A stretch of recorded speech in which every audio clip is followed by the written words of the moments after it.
Hi, I'm Marty Nemko. This little essay is called The Bay Area Ascetic.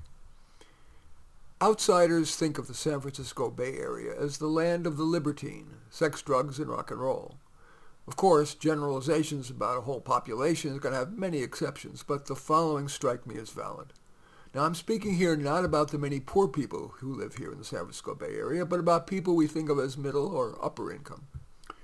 Yeah, there is a tiny percentage of conspicuous consumers, like the Silicon Valley tycoons who live in a compound, own a phallic symbol yacht, and wear a diamond-studded Rolex. But those people are dwarfed by what I call the Bay Area Ascetics, who want to appear proletarian, for example, wearing loose-fitting cotton clothes in Soviet gray or protest black. The Bay Area Ascetic does allow a few conspicuous purchases. One used to be a Tesla until Elon Musk revealed himself to be not liberal. Today, an exception has been granted to the Patagonia brand. My wonderful Uniqlo fleece cost me $30, while the Patagonia brand cost 5 times that. Why does Patagonia get a dispensation, with many far from rich Bay Area ascetics willing to splurge on that? Patagonia's owner transferred ownership of 98% of the company's voting stock to a nonprofit that gives only to liberal causes. The Bay Area Ascetic forgoes the higher income and efficiency of the corporate sector for jobs at nonprofits or government, and even if financially gulping to stay afloat, he or she votes for tax increases such as the current Measure EE, which will get more tax dollars to fix the streets and sidewalks, although one wonders, with California taxes already so high, how the government couldn't already have the money to fix something as basic as potholes. The Bay Area ascetic shrugs at inflation's additional bite from his or her already government-chewed paycheck, balmed by some of that bite being green tax, the newest crop of environmental mandates on producers and on distributors. Even if the Bay Area ascetic must languish in stressful traffic in their EV, or at least hybrid, they vote for politicians who, instead of building roads and lanes to accommodate the population increase, which would ease the blood pressure busting traffic, those politicians decrease lanes, converting them into largely unused bike lanes or shrub clumps to force people into mass transit.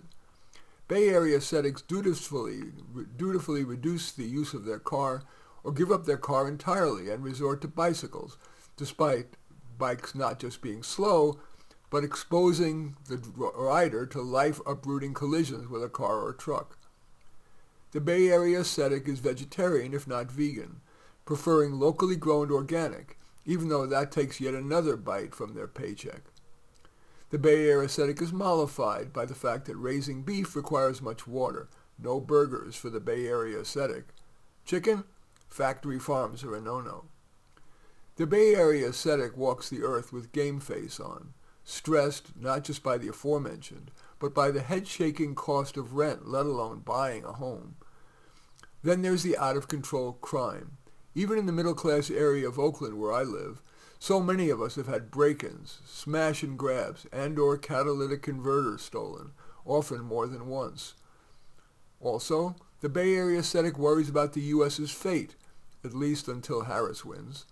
Or they're angry about race, gender, sexual orientation, capitalism, and especially Donald Trump. I have 2 friends, otherwise Pacific, who said that if they had the chance, they would kill Trump.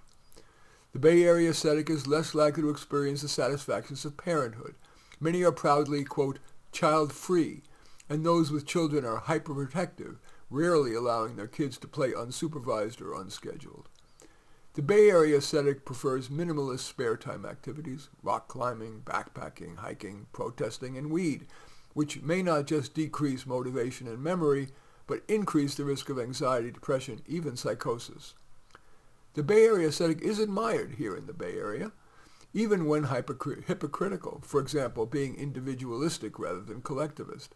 I don't know of one such person who has a homeless person or illegal immigrant living in their home, let alone rent-free.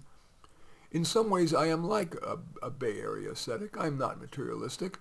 I also wear muted colors. I drive a Prius and will, like with my previous Prii, continue to use it until it's used up. I also prefer hiking to frou-frou recreations like downhill skiing, I prefer hole-in-the-wall restaurants to frou-frou fine dining. And I'm firmly pro-choice and pro-gay marriage. But between you and me, I do wonder about the full-fledged Bay Area Ascetic. In any event, that little essay is called the Bay Area Ascetic. As usual, I welcome your thumbs up and accept your thumbs down. I always look forward to your comments, and especially like it if you hit the share button below. Share on your social media so that my efforts can have broader impact. And I am flattered if you choose to subscribe to my channel. And certainly would welcome you taking a look at any of my 34 books. Probably the one most relevant to this is Thought Experiments. But all 34 are on Amazon. Just go there, search on my name, Marty Nemko, Nemko, and you will find more than you can stomach. In any event, I do thank you for watching. I am Marty Nemko.